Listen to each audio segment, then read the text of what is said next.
திருவல்லிக்கேணி பார்த்தசாரதி கோயில் சித்திரை தேரோட்டத்தில் ஆயிரக்கணக்கானோர் கலந்து கொண்டு வழிபட்டனர். சென்னை திருவல்லிக்கேணி பார்த்தசாரதி கோவில் 108 திவ்ய தேசங்களில் ஒன்றாக விளங்குகிறது. இக்கோவிலில் ஆண்டுதோறும் பார்த்தசாரதி பெருமாள் பிரம்மோற்சவம் சித்திரை மாதம் நடைபெறுவது வழக்கம். அதன்படி இந்த ஆண்டுக்கான விழா கடந்த 23ஆம் தேதி கொடியேற்றத்துடன் தொடங்கியது. விழாவின் முக்கிய நிகழ்வான தேரோட்டம் 7ஆம் நாளான இன்று வெகு சிறப்பாக நடைபெற்றது. அதிகாலை 3:30 மணிக்கு பெருமாள் திருத்தேரில் எழுந்தருளினார். காலை 7 மணியளவில் தேரோட்டம் நடைபெற்றது.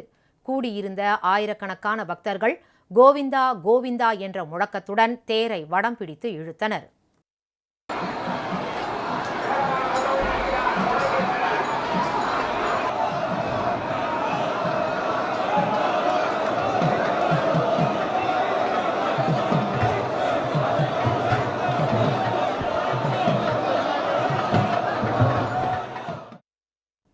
கோவிலின் 4 மாட வீதிகளிலும் வலம் வந்த தேரின் சக்கரத்துக்கு அடியில் உப்பு வைத்து பக்தர்கள் தங்களது நேர்த்திக் கடனை செலுத்தி வழிபட்டனர்.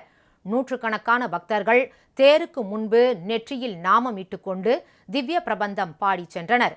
இதேபோல மாமல்லபுரம் அருகே உள்ள திருவிடந்தையில் உள்ள நித்திய கல்யாண பெருமாள் கோயில் சித்திரை தேரோட்டமும் இன்று மிக சிறப்பாக நடைபெற்றது.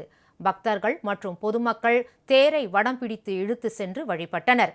ஸ்ரீதேவி மற்றும் பூதேவியுடன் சிறப்பு அலங்காரத்துடன் நித்திய கல்யாண பெருமாள் தேரில் அமர்ந்து 4 மாட வீதிகள் வழியாக வலம் வந்து பக்தர்களுக்கு அருள் பாலித்தார். இதில் ஏராளமான மக்கள் கலந்து கொண்டு சாமியை வழிபட்டனர்.